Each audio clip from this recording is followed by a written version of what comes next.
talk transitioning, I'm going to tell you all the things that most people won't tell you about transitioning. I did transition for 20 months and it was hard. I guess I really don't talk about it that much because it seems like so long ago, but it was 2008 to 2010. So 20 months, and it wasn't easy. During the time I started transitioning, there weren't a lot of people on YouTube doing a long-term transition, and all the information I found kind of was telling me that I needed to transition for like 2 months and then do a big chop. But for me, that really wasn't an option, so I didn't do it. I decided not to do it. The biggest challenge when you transition, for me, the first problem I ran into was styling. I was used to blow drying my hair, flat ironing my hair, wearing it straight down or in a ponytail. That was pretty much my options. I didn't play with my texture. I didn't do any of that. I wasn't used to having big hair. So as I was letting my roots start to grow out, this texture became really big. So the first style I tried was a braid out.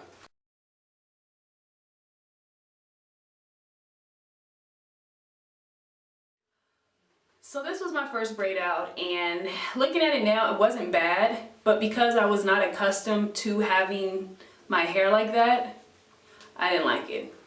I did not like it at all. Getting used to trying new styles is probably the hardest thing because you have to get out of your comfort zone.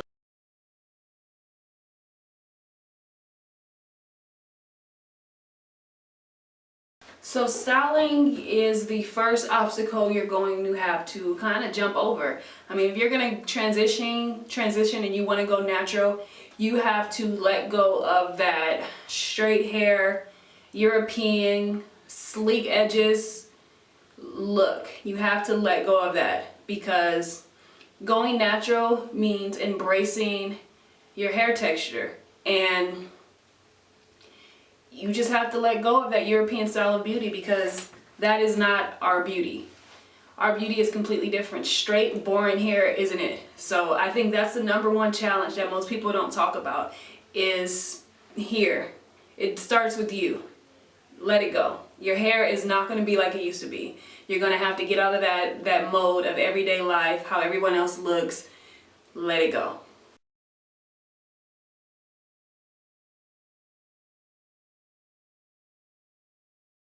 The #2 challenge that I faced when transitioning is I had a vision in my mind of what my hair was going to look like once I chopped all my relaxed ends off.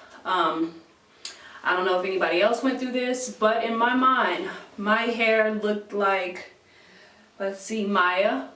You remember the singer Maya? My hair was going to look like Chili from TLC. What else? What are some other images I had? In my mind, that's what my hair texture was going to look like. I had that drilled in my mind because of all the preconceived notions that I had of my hair.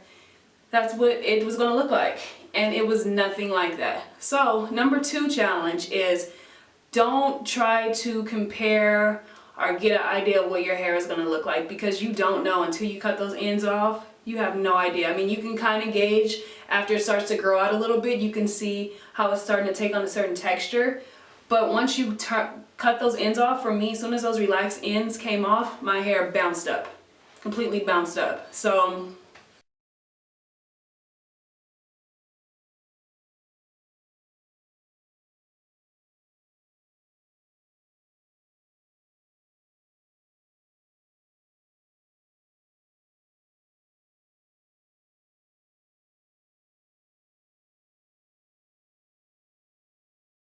alright, so that was what my hair looked like as soon as I cut the relaxer off. It wasn't like Maya, it wasn't like Chili's hair, it was like my hair. So that's the #2 challenge you're going to have to face.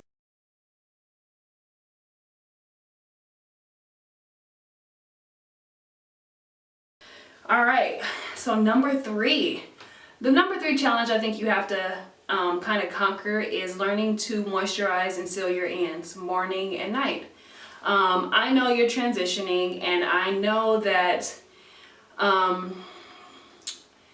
this part of your hair is going to be cut off because this is your relaxed end. Some of you may be starting here, some of you are starting here. This is the relaxed part of your hair.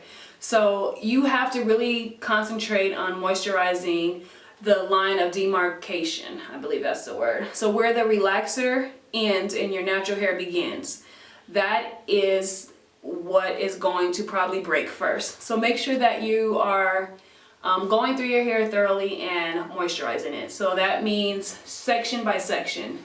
I suggest 4 to 6 sections every morning, every night. Wherever your relaxer and natural hair meet, make sure that you are, if it's a spray bottle, a moisturizer, and oil after. Take care of that because that's the part that's going to break.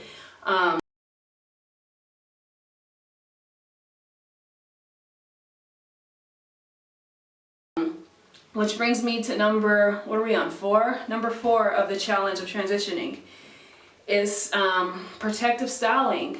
You're going to have to make sure that you are taking care of your hair. Making sure that, I think number 4 and number 5 kind of go together, just low manipulation. So I know you're transitioning, and I know that you want to try every style that you see. You want to try the flexi rods, you want to try the roller sets, you want to try the 2-strand twists, you want to try the curl formers, you want to try the blowouts. I know. You want to try the Bantu knots. I know, I was there. I wanted to try them all too. But my advice to you is be easy on the styling. Low manipulation. Because your hair is so brittle, is brittle the right word? I don't want to say brittle, but because your hair is so prone to breakage at this point, because you're doing a long-term transition and you're not chopping it off, you have an area in your hair that's very weak and very, it's prone to breakage. So make sure you're not, constantly combing your hair out, trying all these styles. Be easy. If you want a long-term transition, learn to be easy with your hair. Take care of it. Don't try to not rock every style. Do something that's low manipulation, an easy protective style. Put your hair up and let it go. I did a lot of braid outs with the flexi rods at the bottom, or I also use pillow rollers at the bottom of my hair. So I did tons of braid outs, and a lot of those braid outs went into ponytails and buns and things like that. I'll put a picture of one of my favorite protective style buns that I did during my transition here.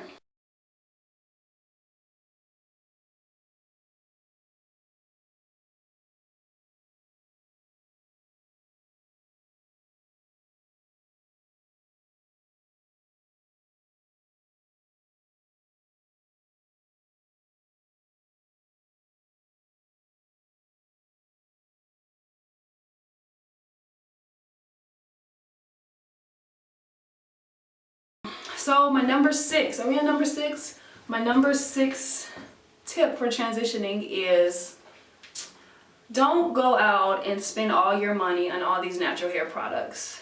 I am guilty of it. I did the same thing. I went to the store and I bought what back then was like the thing to buy. It was Miss Jessie's. So I bought Miss Jessie's. I spent, how much did I spend? I spent a little bit, maybe 50, 60 bucks on like 2 jars of Miss Jessie. So I'm not saying that you shouldn't try those things.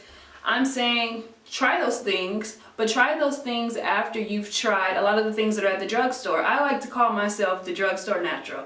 I am the natural that is going to go to Target, Walmart, Rite Aid, Kmart, Walgreens, CVS, Trader Joe's. I'm going to go to those places and get my items. One, because I don't have patience, so I don't want to order something online and wait for it.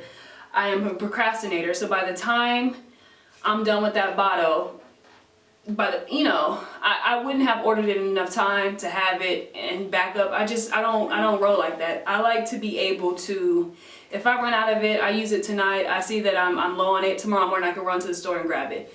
So my suggestion to you is try those things that are inexpensive first.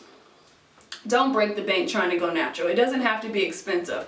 I'm not saying that you can't buy the Miss Jessie's and all those other products that are like $30 for 8 ounces. You can, but before you jump to that part of your transition phase, go ahead and try the things that are at your local store. See how those work first, so that way if it doesn't work, you only spent $4 or $5. No big deal. You can give it to somebody else and go to the next thing. So be a drugstore natural. I am still a drugstore natural. I don't buy anything offline. Let me think. I think the only time I bought something offline is one year I was overseas and I was making my own conditioners because it was so expensive, which I haven't decided if I order the things to do that again, but it was just too expensive. So I was making my own conditioners and that worked for me. But that is about the only thing I bought offline. Everything else I found on the ground. I get my shea butter on the ground. I like my Shea Moisture. I love Shea Moisture products. I like my Tresemme. I like my Aussie Moist. I like my Trader Joe's Nourish Spa. I love my Trader Joe's Tea Tree Tingle. What else do I use in my hair? I love my aloe vera gel, which I get from Trader Joe's, Kmart, Walmart, wherever. Target, I use the Kinky Curly Knot Today.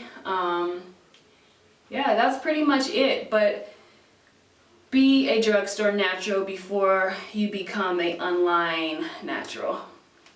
That is the best advice that I can give to anyone who is transitioning. So those are my, 6 tips?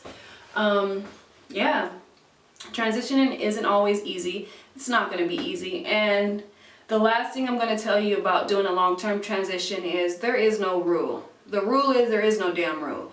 You know, people are going to tell you need to big chop. People are going to tell you what you should and shouldn't do with your hair. These are just my suggestions. These are things that work for me. I hope that they work for you. I mean, they really, really worked for me. I was able to transition for 20 months.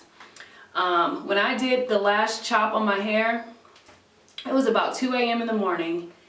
I was getting in the shower, co-washing my hair.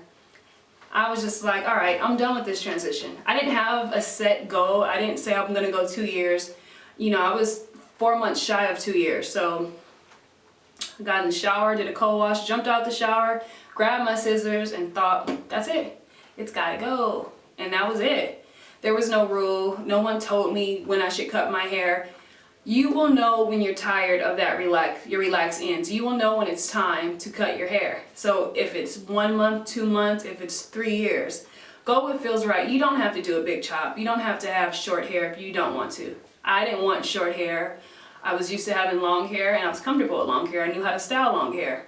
And when all else fails, I was able to put it in a ponytail. And I've always been kind of like a sporty type of girl.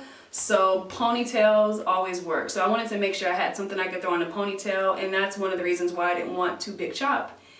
You know, I wanted to just grow my hair out. So every 3 months, I would cut a little bit. 3-4 months, I would cut a couple inches until it was all gone. So, yeah, those are my tips for transitioning.